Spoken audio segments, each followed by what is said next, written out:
All right, welcome everyone. We're Semblance of Sanity. I'm Caleb. I'm Jacob. And we're here for Symphogear, Season 3, Episode 7. At long last, the villains of the Symphogear universe have used their scientific brains to discover the way to counter Hibiki's hand-holding technique.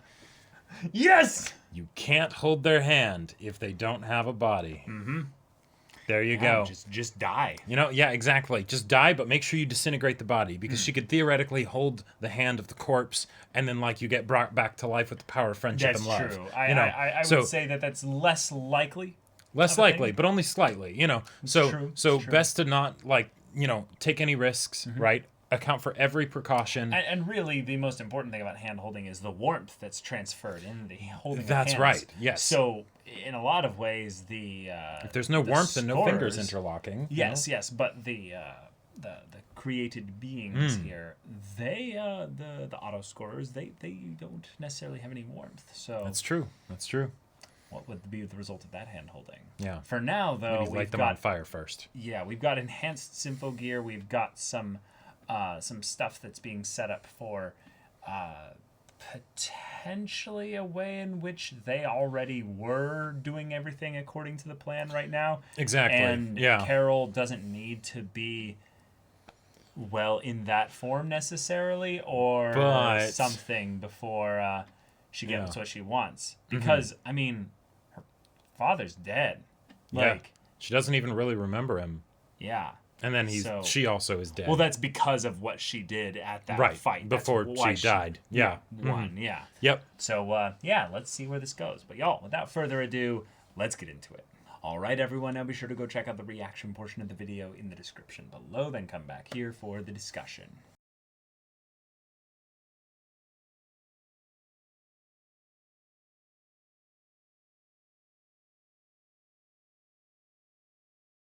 Well, that's some fun developments. Spicy. Hibiki's daddy. Mm-hmm. Yep. Faza. Right. Lovely. We got Hibiki's dad, beach episode, Maria getting, like, new Symphogear and getting the Symphogear upgraded. It was Serena's old gear. Yeah. Right, but, you know, being able to use it and stuff. They restored the old relic, yeah. Yep, exactly. Love it.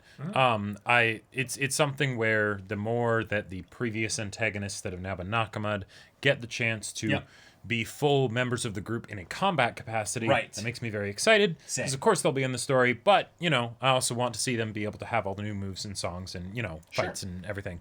Yeah. But, okay. So we get that this episode. Yep. Get some glorious action. Some fan service. Yeah. Those camera angles. We got probably one of the more specific Elf 9 focused kind of bits as well, where we're focusing on the idea that Elf 9 is looking to observe and learn and copy what she sees. Right. But then, of course, with intangible concepts like inner strength and acceptance and all that, those are a little Those are a little bit more complicated. But the idea that Maria just says, "No, this is how it is," shows a really cool example of something that happens a lot, is that people oftentimes don't listen to their own advice that they give. Meaning they give advice that they wish they would accept, but they don't actually take it. Right. And then Elf 9 is used to be like, "No, you've already told me how to have, inner strength, how to have true strength." And she's like, I have? And it wasn't a long time ago. It's not like it was some early lesson, and then it's finally coming back around. No. It was just a couple hours earlier. Yeah. So, It's great. Yeah. So, Maria, you've gone through a little bit of an identity crisis here, but now you're leaning into the energy and the strength that wasn't even yours originally. Like, this was Serena's, and now it can be yours, and you can carry on that legacy, and that's really sweet. Because having these characters around where, for all intents and purposes, their lives are changed forever. They're not going back to the old way of doing things here. So seeing that they can solidify into the new status quo in these ways is fun, and it's really exciting, because then we get invested more and more in their characters and the progression they're going on. Exactly. But Papa Hibiki or Tachibana. Papa Tachibana. Papa Bana. Bro. Oh. I love that his one characterization line we got that was out of context was I don't get paid enough to take care of these kids. Right. When there's a catastrophe happening. Yeah. Okay. Well, Lovely okay. person.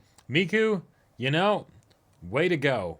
Way to go. Like, sometimes I kind of end up, like, laugh crying at Miku's plight because it's like, yes, constantly trying to, like, spend more time with Hibiki, but always suffering, right? Yep. Like, I was expecting there to be some, like, attack, like when they're out or something like that. Yeah, same. And it kind of was. It really it's was. a different kind, right? Emotional damage. Emotional damage, right? The thing that Hibiki's fists cannot solve. Or hand-holding. Right. Because they're fists. For this man, they're fists. Yeah, and maybe what's cool about this is, on a meta level, we're exploring the weakness of the Symphogear. In that their power is so great, the only thing that could maybe be a threat to them is something that absorbs them. Something We that attack actually his heart. steals from them. Yeah, and Maria overcomes one of her weaknesses here, which is the lack of acceptance she has of her weakness. Yeah. The idea that she's no longer in her position as being an idol. So she has to find a little bit of a new identity here. So she's going to be a protector. She's going to be someone who's strong. Yep. And looking out for those that are weak. And that's awesome. And then, of course, Hibiki, her weakness being that, well, she likes to get into fights. Very simple fights where things aren't that complicated. Right. But when emotions get involved in this regard, she's like, well, let's talk it out. Unless, what if they don't want to talk it out? Hibiki? Yeah. What if they'd rather go get cigarettes? Yeah. What if they'd rather just leave, or if they've got a plan that's hundreds of years old, not interested in any of that shit. I love this development, like, because on the one hand, it's super cheesy, but at the same time, I love cheesy, and I love cheesy in Symphogear because I feel like love Miku being put to a position where she can be the defender of yes, Hibiki's heart. That's right. Damn it. Fuck yeah. Yeah, because Hibiki, you may not have Symphogear, but you can bet that against Papa Bana, you will absolutely. Yeah, it's not gonna stick on. I'm gonna make it stick, Jacob. Keep going. Right. Let's mush this banana and make it stick everywhere. Oh God.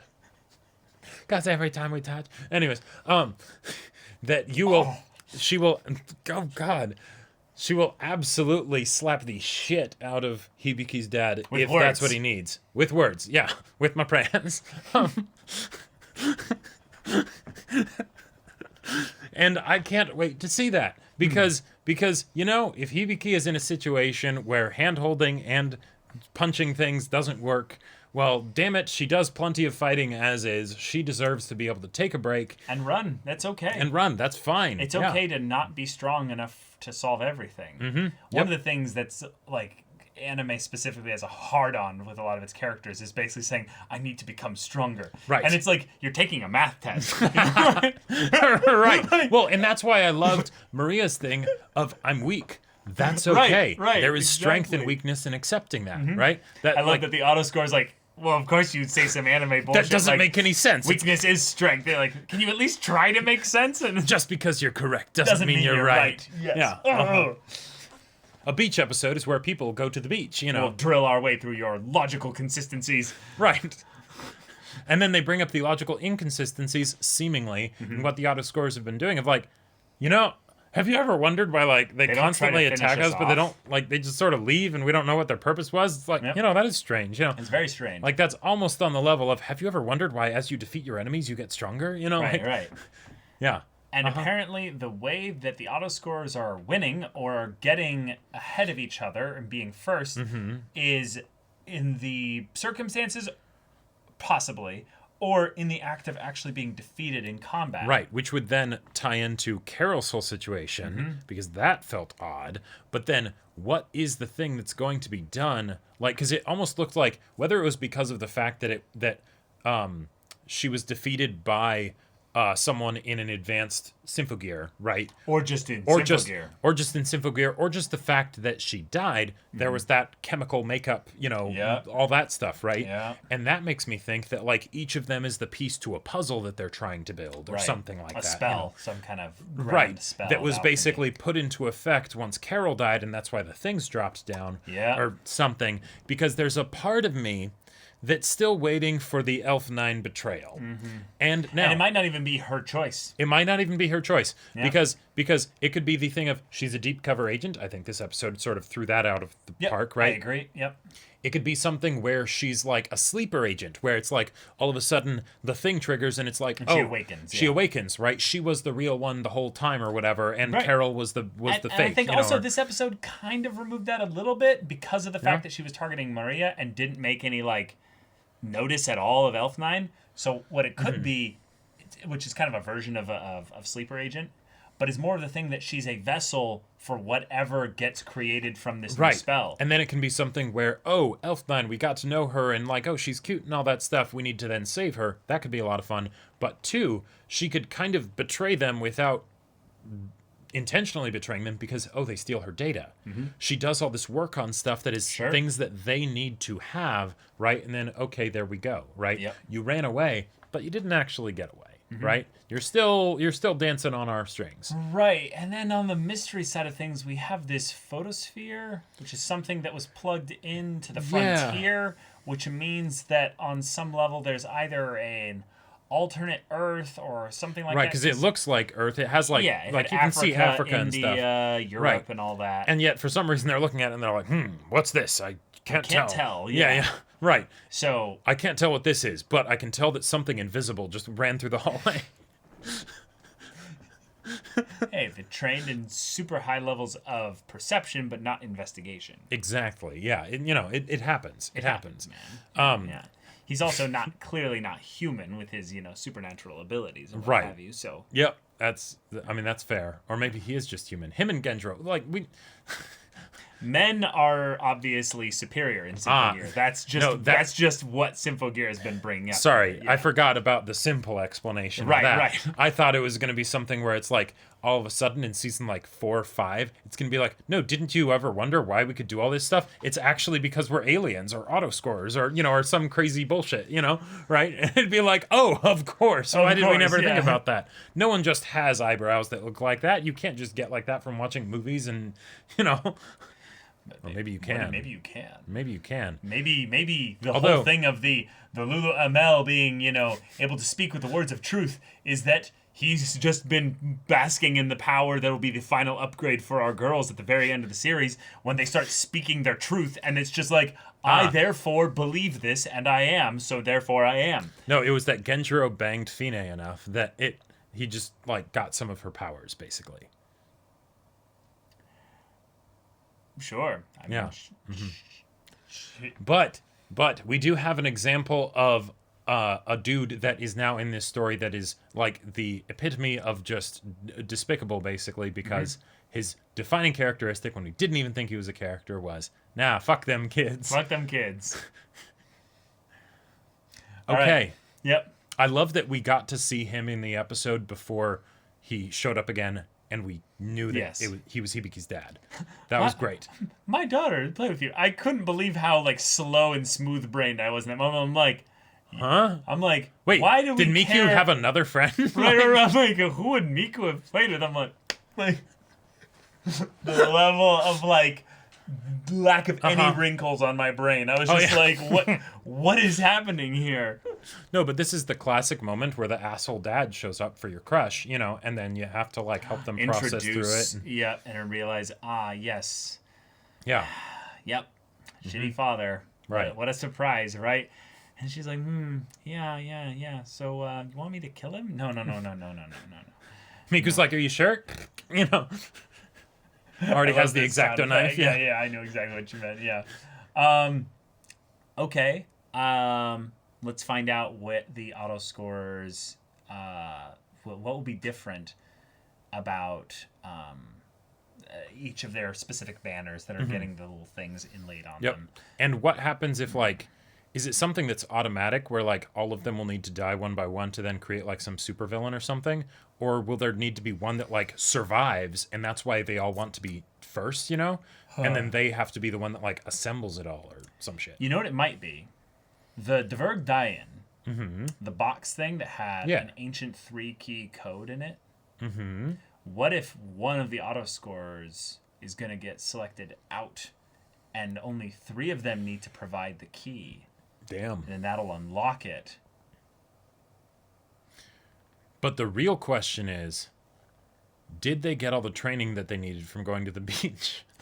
I think Chris got the best training. Yes, she did seem rather tired. And the angles upon which we got to see her made me sure that yes, she's getting plenty of training. So, yes.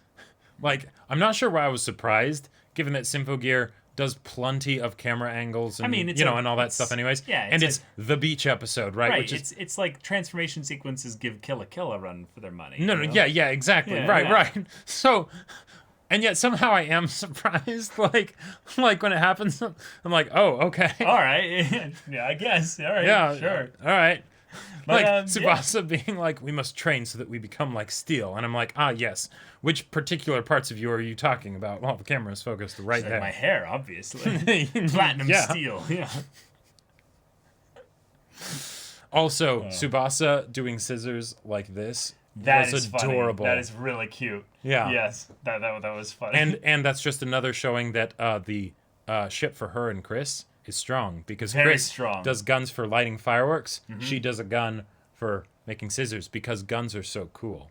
Right. I'm pretty sure the fandom has probably like made that connection point at some point before when this episode came out.